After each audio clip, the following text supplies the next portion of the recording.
So we're going to take a, being the chief data officer, with my chief data officer hat, I'm going to dig a little bit deeper into the planning process. So going deeper into your planning process, which you just described, to what extent is your planning process for data capabilities? And I'm not talking just a digital asset, I'm talking data assets that are managed holistically as a discipline with multiple data capabilities, and the infrastructure embedded in or tailored to the various organizations you work with, and versus the central enterprise plan. So if you look at your planning and your deeper planning, we'd like to know a little bit more. What did you guys do when it came to the foundational data management practices, but also how did you embed it in terms of your organization? And you gave us a hint when you were talking about customizing the products for the client, but we'd like to know a little bit more. That is really the heart of digital transformation, is the how, right? How do you do it?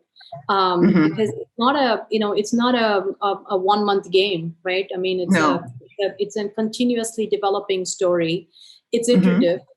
But like I said, I feel that as I look back at where we started and where we are now, what I walk away is, I think, 3 strong pillars. One is you have to have the mindset that you have a solid data strategy backbone. When you talk to clients, they'll tell you, oh yeah, I have a very solid strategy roadmap here. I'll show you where I want to be by the end of the year, right? They show you a 12-month roadmap. If you talk to their offering management, product management execs, they'll tell you, here's what features we need. This is the market gap, right? The competition gap and everything. The only question I ask them is, where is your data strategy for the year? And there is silence in the room because they don't have one. Show me a roadmap for data strategy. How are you making sure that you're getting value from the data that you're capturing? Because every company I talk to, they say, we capture a lot of data. Okay, you want behavior data? We have it. You have audience profile? We have it. But the question then becomes, do you stitch the two? Do you know how to stitch the two? Where are they? They're somewhere. We need to ask our support people, right? So I think, this is where that the mindset needs to change. There is a very critical piece of becoming digitally ready for the future.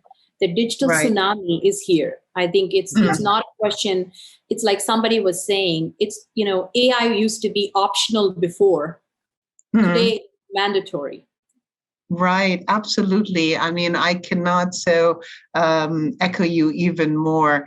In my journey as a chief data officer, this was the missing link for many of the organizations that I worked at. And I had to bring that in and make them realize that this is like a real tangible thing. It's not something you create and put in a desk drawer. You're living the strategy, And if you don't have the marching plans, how I'm talking about the vision and the whole coordination, how can you actually win the war? It's impossible. So you wouldn't expect the military to go to battle without a strategy. I don't think companies today can go to battle on this highly competitive global landscape, which, by the way, these companies, their lifespan is getting shorter and shorter and shorter. So there might be a need to have some aligned strategy and everybody's nose in the right direction. Couldn't say it better. If we look at then the issue of, we're talking about information economy and everything so hyper connected, right? So thinking about that, data interoperability and data integration remains a huge challenge for every organization. It's not just most, it's everybody. When companies take a streaming and have to integrate new data sources that are both high volume and high complexity, veracity, and all the other V's, what are the IT ops challenges that you see involved in that? The number one IT ops, and this is kind of why I brought up my the third piece of my portfolio, which is around running DevOps, which includes DevSecOps, which is around security focus, then there is the dev data ops. Recently, somebody told me this dev data ops. And then there's obviously the IT DevOps. Right. Now, this is the major issue that I see with, from an, integration standpoint is the quality of data. We can write all the engines and things to get the data out and insights, but your data is only as good as the quality it is and how it's being produced. There are several times when you have some teams come and present information and reports, and I look at the data and I'm like, this doesn't add up. Is this what it's really telling us? Because we're going to act on that data, right? The whole point of the insight is to take an action, to drive to an outcome. And so I think one of the biggest challenges that almost every client has, including us, is around how do you standardize and govern the data? How do you have the right pipelines built, the right plumbing in place, the right catches in place so that you have the right data that's flowing through the systems, making the different pops? And how do you check that and keep those checks and balances in place? This is where automation is super important. This is where modernization of your infrastructure is super important. So for companies that have multiple systems that have legacy data, and they have new data that's on the cloud, and they have streaming data that's coming in directly from various social media platforms, you've already created the right habitat for a lot of data quality issues. You've created that system, right? Perfect storm. Perfect storm. Exactly. Perfect storm. So perfect storm. You need to think through, what are the standards and governance that you need to put in place? Who are these data stewards that have data competency around whether it's sales data, marketing data, what data is coming in? And who are the data stewards that can actually take a position of this data is good, this data is not good before it even makes it into your data platform? If it's already on your data platform, like I tell my team, if the data is already on my platform, then I feel there's data corruption already in place. I need things to be filtered before it hits the platform. Because once it's on the platform, it's an engine. There's an API layer. There's microservices that are going to pick up the data. And then the next thing you know, the top of the funnel, the mid funnel, the end of the funnel, everything is kind of corrupted. And then we start going back to the data scientists who are going to take that data and build models out of it. And you can see the assembly line, right? How this is going to go. So I think those are some of the biggest challenges we have. And this is where I think, my mindset is that we need to leverage the best of the breed technology out in the industry. Gone are the days, I believe, this is Lalitha's opinion, gone are the days when, the winner takes all style used to work, the Vegas style. Today, it's all about ecosystem and partnership with even our competition to bring in the best of the breed technology so that we can all divide up the profits and make progress in the direction that we want to. Yeah, so, collectively. Collectively, exactly. So that mindset needs to be around how do I collaborate so that I bring the best technology that's out there that will fill this gap and help us progress faster on this journey, because we're not going to be able to do it all manually. So Lalitha, being ahead of your time when you started your career, you said you were into the AI domain before they started implementing it, and it was well known that this is needed. So what advice would you give someone or someone you wish someone has given you as a mid-career data leader? Like, I'll give you an example here in the UAE. What they're doing is they have a big push on youth to go into technology and coding. What alternative career routes would you suggest or advise people in data specifically? Sure thing. When I reflect on things that I've done or what I would have done, I think a couple of things, right? One is, I think personally, I would tell people to go and take more risks. It's okay to take a risk in your career. I know we tend to be very calculative, or like, is this the right job? for me, what if I fail? What if this doesn't go well?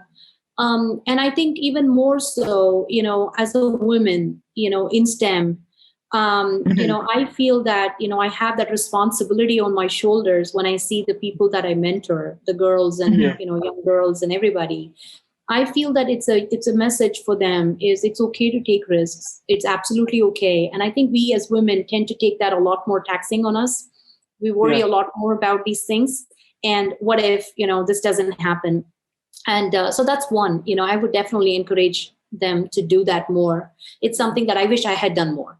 When I told you I jumped over to biz dev, that was after I had spent about 10, 12 years solid in product development when I did that jump.